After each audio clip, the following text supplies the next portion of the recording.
Quick tech tip today. So I'm doing a small mini display, and I like putting the lines of a hayfield in, similar to like the rows every 7.5 inches. And if you're familiar, static grass is really common in the railroad world. That's what I'm using here. So you just mix a couple different types of your static grass, and typically you'll use a static applicator, which actually looks like a small bug zapper for the cheaper one, similar to a tennis racket, where you put that static grass into a hopper and kind of shake it over. I actually came up with this on accident because I had somebody that was helping out doing some static grass, and they actually forgot their static grass applicator. Well, I have this powder coating gun from Eastwood, the dual voltage powder coating gun, and I think it was like $100-ish when I bought it. I'm sure it's gone up now because it's been a few years, but this does the exact same thing that you actually have with the static grass gun, but it does it way easier and faster for about the same price. I think the volume on these is way higher. So it's just a static grass gun that when you pull the trigger, shoots air through it. You've got a energizer to actually make your electricity, your DC static, and you plug it into your outlet there. And I set mine to the high voltage setting. Basically, you take a little 2-inch piece of foam, paint it all black, that's what I like to do, and then take some, just general Elmer's glue, thread a screw into it with your clamp, and that's your grounding clamp, and then hook an air line up from your air compressor down into your air pressure regulator. I set mine to about 30 psi, and then just plug it into the static gun. And I'll show you, I'm gonna install this, and then I'll show you kind of how to apply it here. Okay, so I applied my first layer here. You can see it's got a nice grassy thing on it. This thing really chews through the static grass quick. I had about 1/4 of a hopper, and I'm already empty. But basically you just hold the button down, pull the trigger, and kind of jiggle it around, and you get a nice layer of grass. Focus, there you go. See it, get a nice layer of grass. And you see I've got a lot that's kind of gone on my sawhorses. A lot's gone on the ground and kind of blown off, but nice thing with here is you get the nice kind of clumps like you'd normally see. I'm making a hayfield here. And then what you do is take a couple 3/8, 1/4-inch washers and stick it on a bolt. And then you roll down when like I said, you got that little bit of glue on a black painted piece of foam. You let it tack up a little bit, and then you roll this through, and it'll leave the nice lines. So I'm gonna let this tack up, and then I'll show the process of rolling that in a minute or two. Okay, and like I said, the final step here is take your roller, and you can see on the left there, it has not been rolled, so it's got a nice typical like grass feature. And on the right, you can see the little bit of rose there where I've rolled over it. And you got the nice stripes. So basically what I do, this will plug up with grass, like static grass and glue over time. So I just go over to like my wire brush on my bench grinder and just quick rub all the stuff that's really on the edge out of the way. So it's got nice sharp edges. And then just set it down and just give it a nice light pressure rolling along the surface. And you can see before and after, you get these nice lines left. And then you're gonna let this dry, and your part's gonna roll on the floor because gravity, but you get this nice line surface. You get a little bit of the black showing through, kind of showing the soil. You've got a mix of colors. This is about 3 different colors of static grass. There's brown, there's like a lighter, long green, and then there's a shorter, kind of more medium green. but that makes a nice field surface. So, quick tech tip for the day. I'll wrap up here once this is dry and show how to do the, or kind of what I'm doing to mount and put the silage chopper and wagon on this, and the display case that I picked up from the Hoblobs. So, yeah. Catch you in the next image here after time goes by. Thanks. Next stage, it looks like we're done, right? We got the tractor and the wagon on the foam. The foam's on the display case. And we're just gonna drop the top on, right? Well, not quite. So this is fine if it's just gonna sit on your shelf, but as the stuff I build usually gets shipped, and if you have it loose, you know, your cat runs into it or something, you want to be able to kind of keep everything together. So we're going to actually take everything off of here, and I'm going to show kind of what I have done in the past to mount the foam. So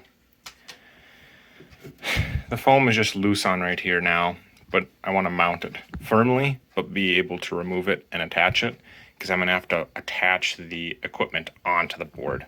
So what I've done in the past that works really good is buy these really heavy duty drywall mounts from like your typical Home Depot, Menards, whatever, and get a drill bit.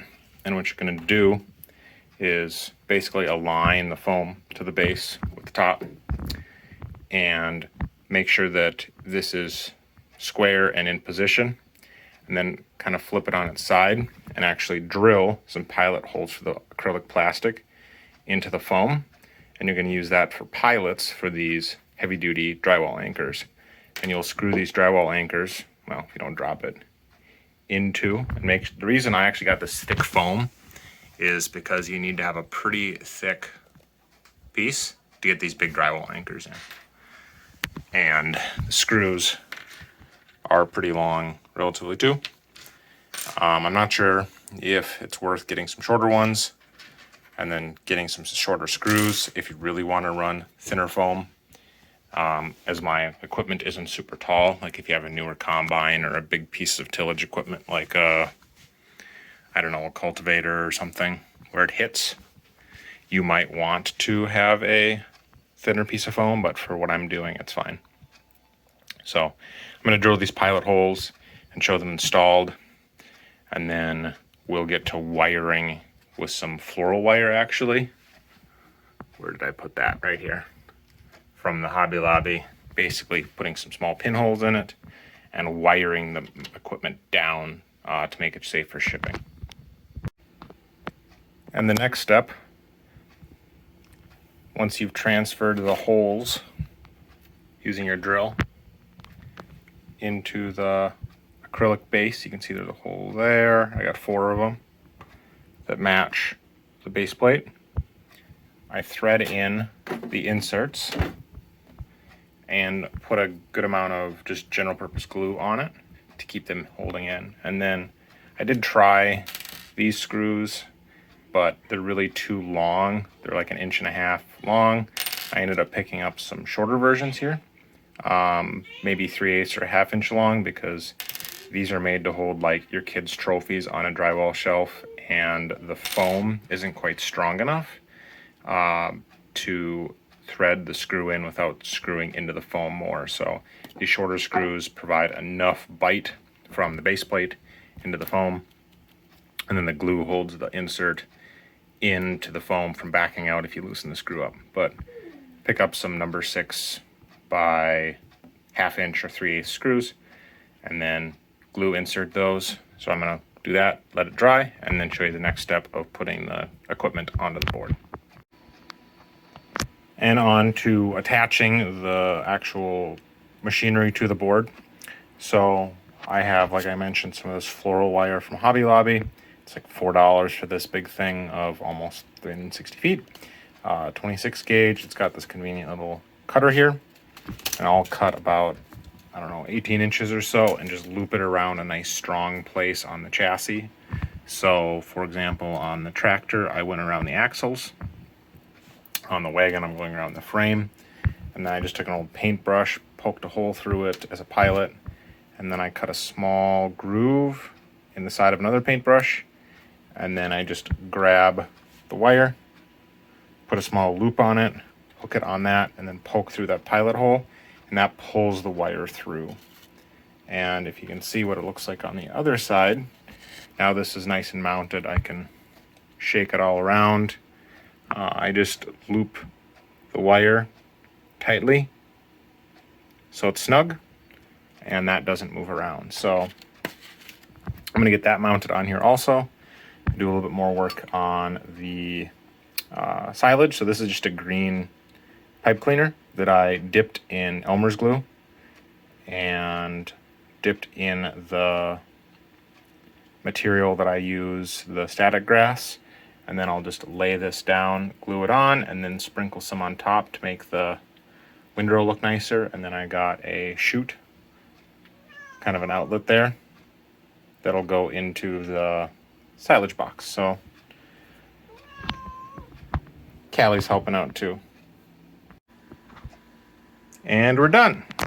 So the last thing I did to wrap this up is I inserted the number 6 screws in the bottom and tightened it down, and then I tied down the wires on the wagon, and then I added a couple details with the windrow for the haylage, and I glued in the chute, basically the discharge of the chopped material, and I put a little info card in it. So nice desktop or museum piece. This is actually going to a museum, the Gale Historical Society. So this will be a nice, it's kind of a fun way to show off a nice model in a way that presents it well and protects it well from people touching it, getting dusty or breaking. And it's a nice way to mount somewhere that's protected, and it really shows nice where it's on the field and with a nice setup. So thanks for watching. Don't feel too concerned about trying to do something like this on your own if you have any other type of equipment. Just some time, some simple tools, and you can have yourself a really nice display. Thanks for watching. If you have any questions or comments, the box down there, go ahead and leave them. Thanks. Catch you later.